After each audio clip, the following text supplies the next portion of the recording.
A paz do Senhor, meus queridos, passando aqui no Facebook. Há pouco nós estávamos em uma live ali no YouTube, deixamos ali uma mensagem curta, porém objetiva. Estamos nesta vez, nesse momento, aqui no Facebook, onde nós temos vários amigos, pessoas que nos acompanham aqui de vez em quando em nossas lives, nos dão o prazer de estar conosco. Eu agradeço a todos em nome de Jesus, bem como quero agradecer aos quase 400 inscritos lá no canal Cícero Benício Oficial. Estou de férias e aproveitei bastante para fazer lives, para ir visitar a propriedade que foi de meu pai.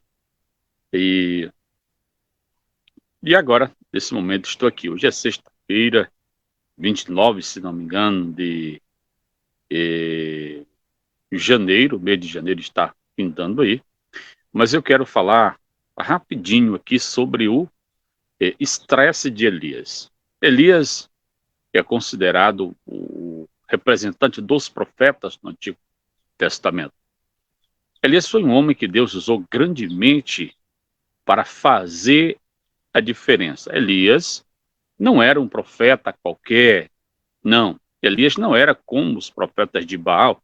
Afinal de contas, Elias era servo do Deus vivo, zeloso da palavra, ou seja, Elias era crente mesmo, era um crente de verdade. Elias era aquele tipo de crente que não se acomodava ao sistema.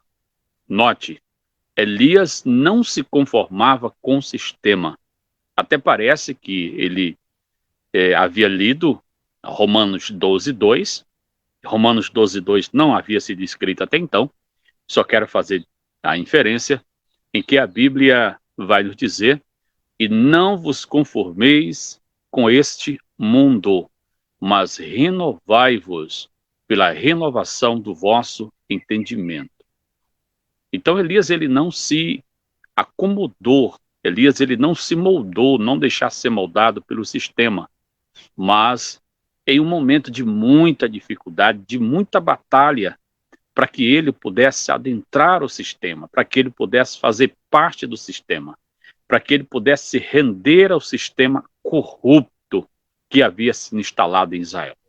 O que acontece é que Deus havia determinado ao povo de Israel que os tais não fizessem aliança com estrangeiros, porque isso era extremamente perigoso para a fé dos tais, para a existência dos tais.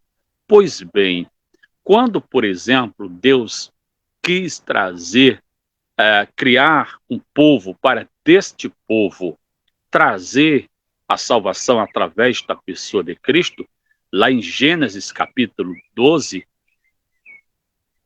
ele disse para Abraão: sai da tua terra, sai do meio dos teus parentes e vai para uma terra que eu te mostrarei, e ali eu te farei uma grande nação, eu te abençoarei.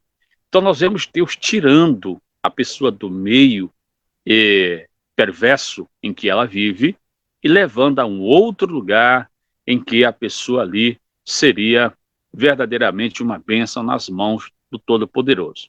O que acontece é que no reino de Acabe, quando ascende ao trono, ele faz o que? Ele casa com uma jovem. Esta jovem não era da nação de Israel. Milhares de jovens havia entre os judeus, porém, Acabe decidiu desobedecer a palavra de Deus, fazendo uma aliança com o povo em que Deus disse que não, eles não deveriam fazer aliança com os tais. Porque o que Acabe queria? Acabe, nesse momento, ele queria alianças política partidária, ou seja, ele precisava fazer aliança, porque fazendo então alianças, quando um rei, quando um outro povo viesse contra Israel, então aquele povo seria juntado ao povo de Israel e teria mais força. Esta seria a intenção de Acabe, ou seja, alianças política partidária. Pois bem, ele queria alianças políticas. E jamais, jamais, jamais na Bíblia, a Bíblia abriu esse precedente para que o povo assim procedesse.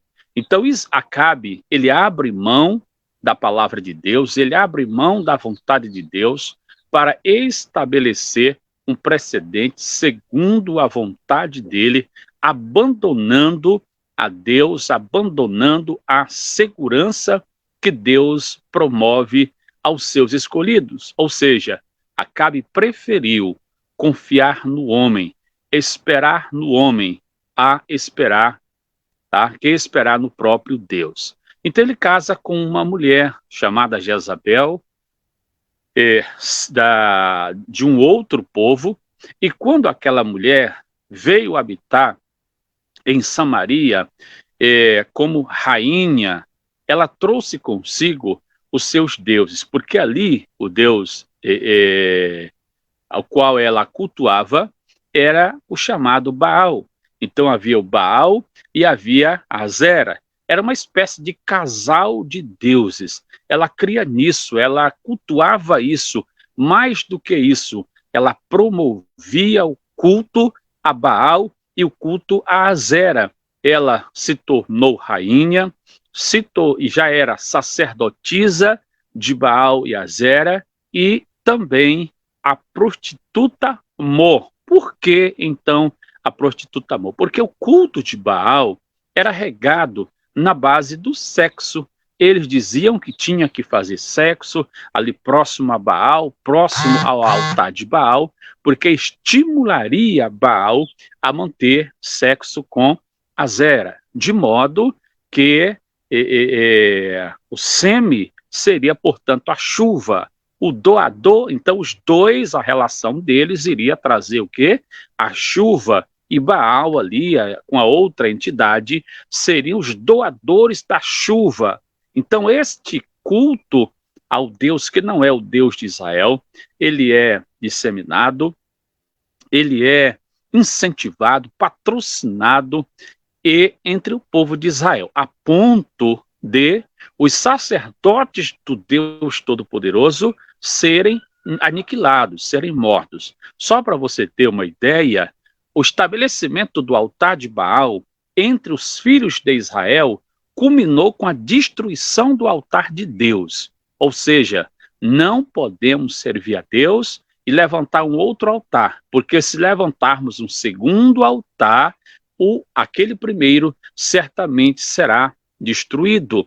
O próprio Jesus, ele disse que não podemos seguir ou servir a dois senhores, ou amaremos a um e abandonaremos a outro, tá? Seguiremos a um e abandonaremos a outro, enfim.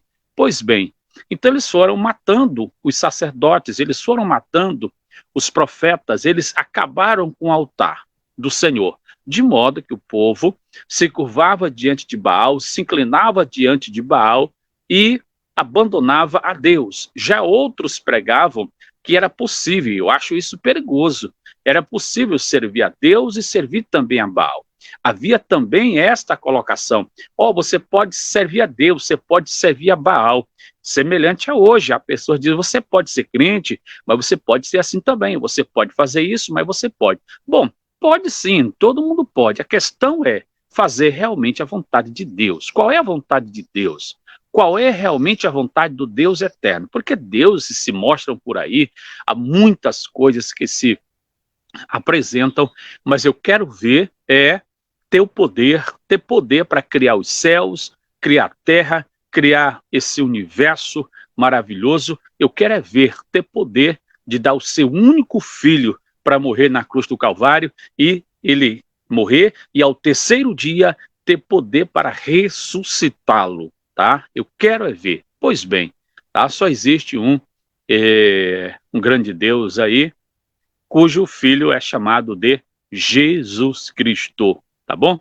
Então vamos lá. Então, nesse cenário todo, Elias ficou observando os profetas sendo mortos, o culto ao Senhor sendo banido e o culto a Baal sendo patrocinado.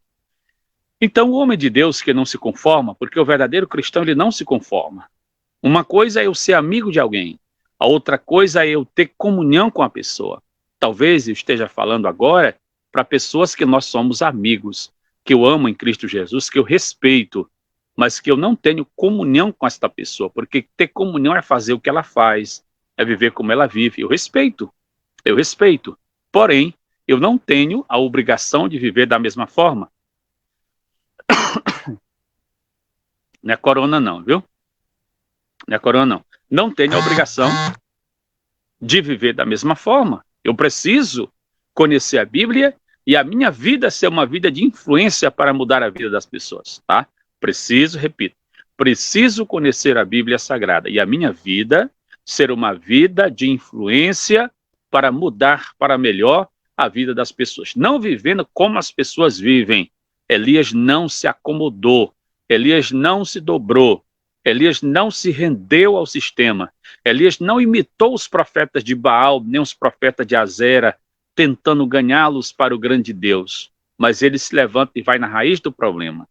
Ele levanta e vai até lá e diz, assim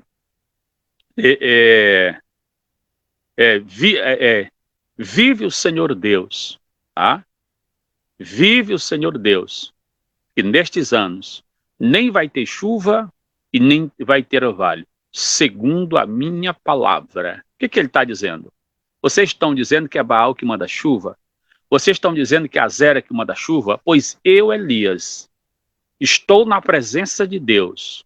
E na presença desse Deus eu declaro que, segundo a minha palavra, Elias é um profeta que luta as guerras de Deus. Ele toma a dor para si. É aquele tipo de crente, de cristão, que não se acomoda, que não se acomoda com o padrão do mundo, o padrão que é ditado por aí. Ele diz, não, todo mundo é igual, todo mundo serve a Deus, todo mundo é isso. Bom, mas vamos ver, vamos em frente. Então ele diz, bom, nestes anos, nem chuva, nem, não vai ter nada, segundo a minha palavra. Então, à medida que ele diz isso, Deus diz, Elias, sai daí, Elias, vai lá, te esconde às margens do riacho de Querite. E olha, eu já conversei com os corvos, já fiz aqui uma reunião com os corvos e já está certinho para eles te alimentarem. Desce para lá, Elias.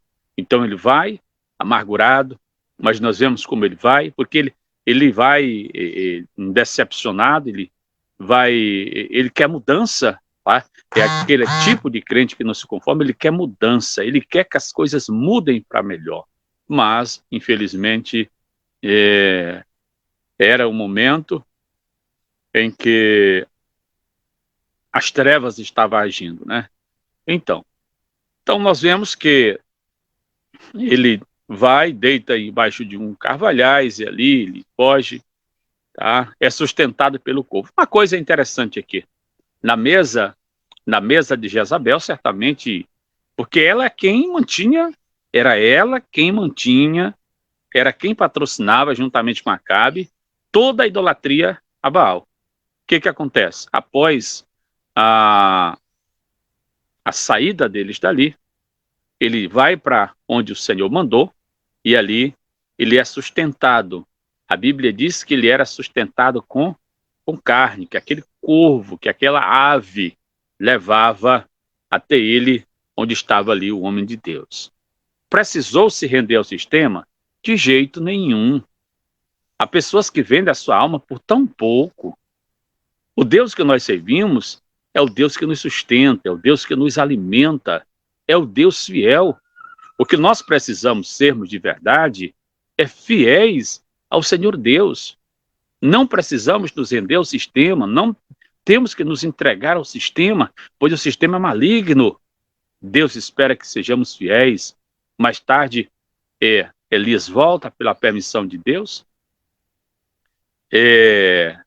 faz ali um teste diante de todo o povo, porque o povo estava dividido, não sabia se servia ao Deus de Elias ou se servia a Baal. O povo estava dividido, a seca era tremenda naquela região. 3 anos e meio sem chover. E Deus disse, vai lá, Elias, volta e te apresenta a Acabe. E ele volta, se apresenta ao rei, e o rei pergunta para ele, és tu o perturbador de Israel?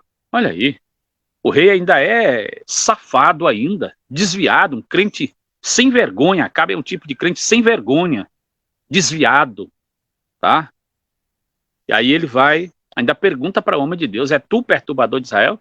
E Elias, o profeta, aquele que não tem papa na língua, diz, eu não sou o perturbador de Israel, mas tu és o perturbador de Israel, porque tu tem matado os profetas, tu tem desviado o povo, tu tem feito tragédia nesse local. Então é tu o perturbador de Israel. Agora faz o seguinte, junta todos os profetas de Baal, eu quero uma reunião com eles, eu quero uma audiência com eles, e diz para eles, vamos fazer o seguinte, eu lanço um desafio aqui. Elias é um tipo de crente de desafio, é um tipo de homem de Deus que crê no Deus qual ele serve. Vamos fazer um desafio, vamos pegar um bezerro, vamos aqui, tá? E aí, nós vamos pegar esses bezerros, os profetas de Baal cuidam dele, e o outro pode deixar que eu cuide aqui. Aí nós vamos fazer o seguinte, nós vamos fazer todo o sacrifício, nós vamos pôr a lenha, vamos colocá-lo sobre o altar, mas não vamos colocar fogo. Não devemos colocar fogo. Por quê? Deixa eu explicar. Lá no princípio, quando o tabernáculo foi feito, quando terminaram de fazer o tabernáculo, sobre o altar a lenha foi posta. Porém, não foi o sacerdote quem botou fogo na lenha. Foi o fogo do céu que desceu, incendiou. E a tarefa do sacerdote era manter o fogo aceso. O fogo não era aceso pelo sacerdote. O fogo vinha da presença de Deus. Era a presença de Deus que fazia aquilo ali pegar fogo. Tanto é que quando os filhos do sacerdote Arão chegaram e trouxeram fogo de outro lugar que não era fogo do Senhor, tá? Aí o que acontece? Deus os matou, porque Deus é quem agia acendendo o fogo. E aí, Elias, sabendo disso, ele, espera aí, eu quero mostrar para vocês, porque o meu Deus, ele responde a fogo, tá? Aí ele diz, o Deus que responder a fogo, esse é Deus. Então eles pegam cada um bezerro, fazem todo o procedimento do sacrifício, e os profetas de Baal começaram a clamar. Isso de cedo pela manhã, e quando chegaram perto do meio-dia, nada acontecia. O carneiro, lá, melhor, o bezerro sobre a lenha, estava do mesmo jeito, nenhuma resposta. E Elias debochava do conhecimento deles sobre Baal. Debochava assim como? Ele dizia, calme mais alto, pode ser que ele esteja dormindo. Por quê? Porque eles pregavam. Os profetas de Baal pregavam dizendo que quando era no período chuvoso, nos únicos meses que chovia ali na Palestina, que chove, é porque o rei, ou melhor, porque Baal estava acordado. Então, quando ele estava acordado, haveria chuva. Quando ele dormia, então tinha um período de seca. E aí, o profeta Elias, em uma espécie de desafio, dizia, clama ao Deus de vocês, ele não é Deus não, tá? Clamam a ele, vamos lá, pode ser que ele acorde, pode ser que ele possa despertar, clamem, e por volta do meio-dia nada acontecia. Eles começaram a se mutilar entre si, pular por cima do sacrifício. Então, nada aconteceu. Terminando o ritual deles, tudo estava do mesmo jeito. Então Elias chama o povo, diz, vem para cá, bora, se aproximem aqui, aproximem-se de mim, aproximem-se aqui. Primeira coisa, Elias consertou o altar de Deus que os infelizes haviam destruído. Elias conserta o altar, põe a lenha em ordem, manda fazer um rego ao redor, manda jogar água em cima em um pleno desafio. Joguem mais água, ou seja, essa linha está seca, pode jogar mais água aí, que eu vou fazer um desafio aqui com vocês. Convicção daquele que serve a Deus. Então, após Está tudo no pronto. Ele levanta as mãos em oração, dizendo: Deus de Abraão, Deus de Isaac, Deus de Israel, responde agora, tá? E muda o coração do povo. E nós vamos ver que Deus é imediato, desceu fogo do céu, consumiu a lenha, consumiu o bezerro e ainda a água que estava ao redor do altar. Tá? O Senhor Deus respondeu a fogo. Deus responde aos crentes fiéis. Portanto, não mude. Ainda que você esteja sendo pressionado a usar aquele batonzão parecendo que comprou lá na loja da Pombagira, a usar aquele shortinho curto, apertado, a viver do jeito do capeta, não se renda. Não nos rendamos ao sistema do inferno, mas vivamos segundo a vontade de Deus, porque nós tenhamos, assim, nós temos a garantia da sua presença em nossas vidas. Deus te abençoe.